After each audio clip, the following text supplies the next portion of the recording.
Интересно. Гледайте сега, трябваше в дясната си ръка да стискам ето този череп, който е направен от майите преди хиляди години. Те са правили едни по-големи, но и по-манички. Стискайки го всеки ден в ръката си по 15 минути, аз развивам интуицията си много. Жените трябва да го стискат в дясната си ръка, ако не се лъжа, мъжете в лявата. Имахме специални гости, които ни разказаха за това. Сега ще ви припомним. Това е единствения на планетата кристален череп от минерала венерини коси. Той е пълен с златисти иглички. Има хиляди златисти иглички. Много внимателно. Наистина доста тежък е. 4 кг и 300 грама тежък. Тежък е, наистина. Чакайте сега. Искам да го види камерата. Да, вътре има наистина едни златни иглички. Това е минерала рутил, който е пораснал вътре в самия планински череп. кристал. Кой го е направил по този череп е направен в Мексико от майите. Ръчна изработка. И се е използвал за ритуални дейности. И неговите качества са невероятни. Сега да не предизвикаме някакви черни сили тук и проклятието на майите или нещо такова сега да се стовари върху нас. От тук нататък животът ти ще бъде различен, вече гарантирам. Най-отговорно го казвам. Благодаря ти, Господи, благодаря ви, май. Всъщност, оказва се, че ако си нямате такъв череп, пак може да развиете интуицията си. Ние си имаме Еленко Ангелов, който ще ни каже как може да се случи това. Видя ли какво има? Видях. Здравей. Сега ще ми покажеш ти без череп. Давам ти малко да го подържиш, трябва да го държиш в лявата си. Аз помислих, че ти подарява този големия череп. Как този големия ще ми подаря? Той е... Стига да е... Какво се прави това? Стиска се? Да. В другата си ръка, жените в дясната, ти в лявата. В коя ръка? Трябвало, не знам. Сега е в тази. Естествено. Познах, аз си имам интуиция. Развила съм я.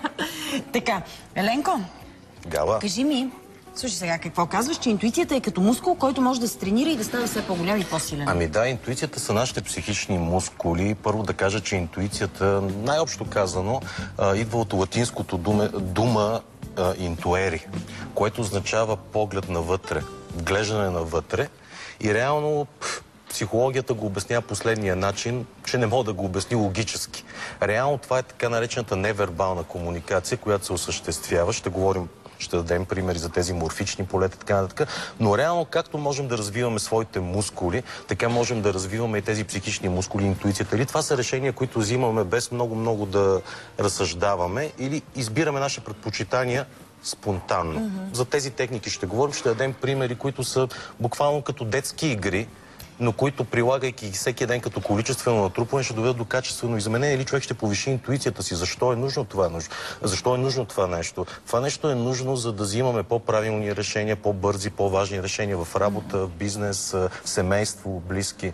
Ето с тази цел. Си усещал, че имаш силно развита интуиция от малък. И въпреки това, тук има едно противоречие. Ти казваш, цитираш мъдростта, че тренират само слабите, а в същото време ми говориш, че трябва да тренираме да развиваме интуицията си. Ти си имал такава, айде аз да тренирам, защото ми е слаба да по-скоро това е една житейска максима, че тренират само слабите. Факт, ето да кажем от моето детство. Аз съм се родил много хилово и много слабо момче. Дигал съм стотици тонове щанги, за да се заздравя и да спортувам. Сега ти не си хилово и слабо. И реално интуицията по същия начин е факт, че има хора, които, особено вие жените, с много по-развита интуиция, която помага, ето да кажем, като ученик. Той или познаеш, или не познаеш какво ще се падне на контролно, на класно. И наистина установих, че за разлика от това, че нямам здрава физика, имам здрава интуиция. Защо жените имат по-силно развита? Ами няма да ни стигне времето. Ще кажа само едно, че е свързано с вие сте майки и трябва да взимате по-важни решения за съхраняване на потомството. И така. Ще отклониме много. Вие създавате живот и раждате. Имате малко по-завишено. Какъв е този експеримент, който преди време са направили японците и е кръстен на експеримента на 100-те маймуни или как беше? За 100-та маймуна, но позволи ми само още една минутка да дообясня. Факт е, че да ти дообясня за слабите. Реално, хора, които са родени физически здрави генетично, те не полагат толкова усилия в спортните зали, в спорта, нали така? Да. А хората, които имат комплекс, че са слаби, ето да кажем в 8-ми клас ме биеха момичета, Мариана ме биеше на канадска, което много ме амбицира да спортувам и така. Но реално, това, което установих, че по същия начин, както хора, които генетично имат даденост и спортуват имат много по-големи резултати. По същия начин интуицията, както аз почти на 90% отгатвах, познавах какво ще се падне на класно, на контролно и така нататък, развивайки с тези упражнения, които след малко ще дадем, ще е още по-хубава база. Да си роден с по-здрава интуиция, да я доразвиваш. Ефекта на стотната маймуна е феномен, който буквално разказвам на нашите зрители. 52 година на един японски остров Кушима започват едни експерименти с маймуни, породата е макак фускат. Лайл Уотсън, който е много уважаван, световен учен зоолог, свидетелства в своята книга, даже мога да цитирам, книгата е "Прилива на живота, биология на несъзнаваното". Реално тези маймуни започват да бъдат обучавани, като им дават сладки картофи. Но те им ги подхвърлят с нечистоти, с пясък. Маймуните реално не харесват вкуса им.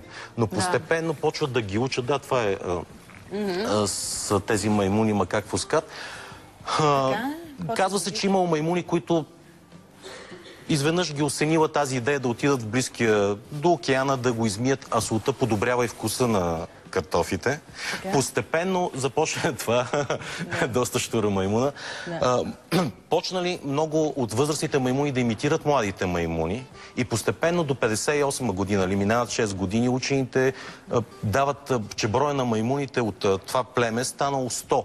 Или 99 и 100-ната маймуна, енергията, това ново въведение да миеш картофите и да ги хапваш вкусни, в един момент създало така наречената критична маса. Учените били поразени, когато на съседни острови, където маймуните същата порода, нямало как да ги видят и да имитират, в един момент започнали да се раждат маймуните вече с тази нова способност. Реално това доказва, че натрупването на критична маса, когато критична маса, сега ще говорим и за при хора, и за при други бозайници, натрупаш тази нова даденост, тази нова културна особеност, тя става даденост на целия род. Всички ние споделяме това колективно. Извинявай, простичко. Значи маймуните, виждайки това нещо, че картофа може да се измие, след като им дават на име основна храна, не са се хранили прародителите им с тях, така могат да го измият в океана и да го изядат чист, изчистен от пясъци, боклуци, започват да го правят на този остров.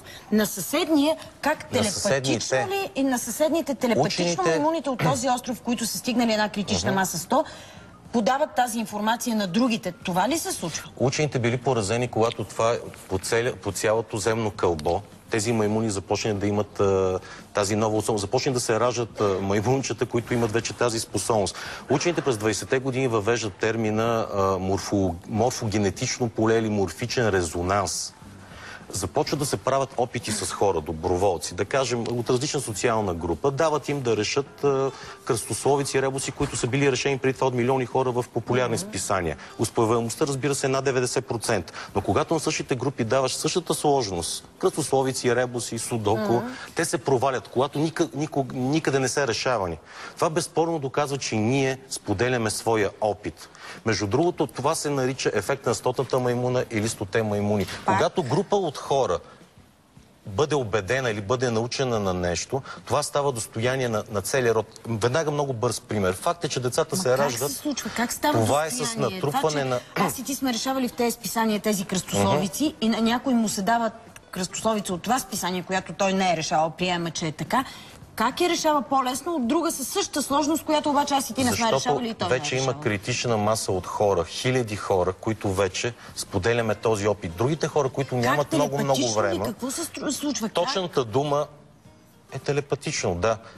За това се въвежда този термин морфичен резонанс. Това е несъзнавано обаче, не телепатично. Аз се опитвам да ти предам информация, защото маймуните... Факт е, че на съседния острови, факт е, че на стотици, на хиляди километри маймуните вече имат тази но. Същото е при хората, Гала. Когато обединиш голяма група от хора в дадено нещо, че е нормално да има такива лихви, че е нормално да има такива крадливи разпределителни дружества и много хора, които нямат време за новини, за вестници, го приемат това за даденост. Разбираш и те спонтанно. Това нещо се използва против нас. Цялата идея е хората да осъзнаят този ефект на 100-та маймуна, което си е и биологичен закон.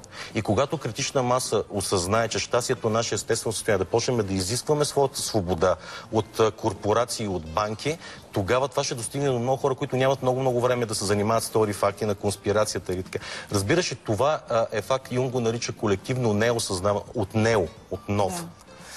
Реално този опит, той е правен дори с кристали, които много трудно кристализират, химикали, които много трудно кристализират. В момент, когато изкристализира дадени химикали, много по-лесно става в други лаборатории. Мога да давам много примери, но това с хората също е много, много показателен пример, че така ни управляват. Крайно време е ние да се възползваме от този закон.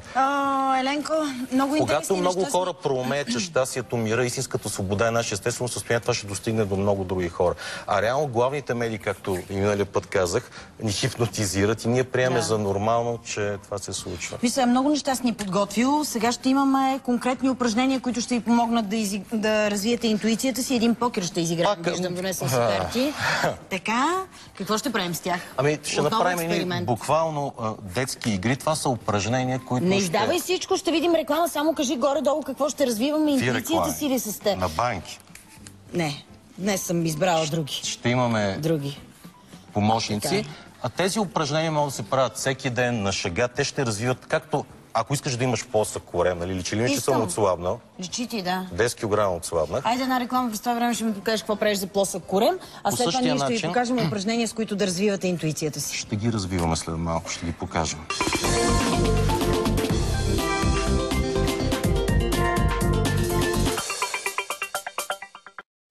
Защо ще ги правим? Еленко е тук днес и ще си говорим много сериозно. Вече започнахме за интуицията и за това как да развием интуицията си, защото едва ли има някой, който се съмнява, че това е важно и че е добре да имаме. Разбира се, че е важно. Да. И на всеки се е случвало много пъти да каже: знаех си, че това ще кажеш. Познах какво ще кажа. Всеки този феномен не е само за избраници, наречени екстрасенси, екстрасекси.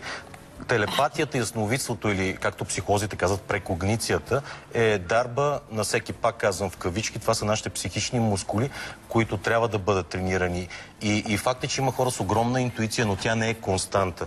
Както това, че съм имал здрави мускули на 20 години, в момента те не са същите, нямам същите показатели. Затова казвам, тази дарба не е константа. Единствената константа или постоянна величина, това е промяната. Затова трябва да поддържаме. Сега ще покажем буквално едни детски, много приятни упражнения, които са в компания с приятели, дори и сам.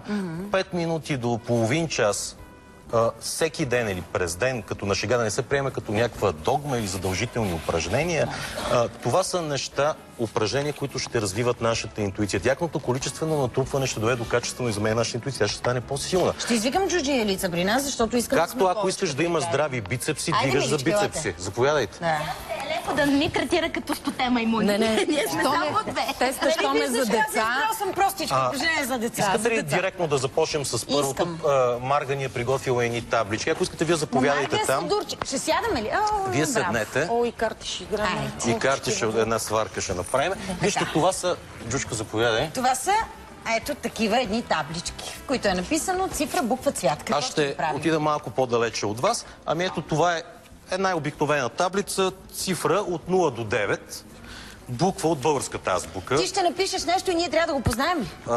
Да. И цвят от обикновени цветове. Джуджи, сега няма някой цвят да измислиш ти в твой стил, но обикновените класически цветове. Идеята е, сега няма да гледате ръката ми даже как се движи. Добре. Аз ще напиша набързо моята прогноза. Айде, не гледайте към Еленко сега, както и колеги Значи телепатията... Не гледайте в мониторите, Тара не показвайте в мониторите. Телепатията е много по-добра, когато направим поне за кратко визуален контакт. Аз ще се опитам. От сега казвам, това не го правим като някакъв циркове и така нататък.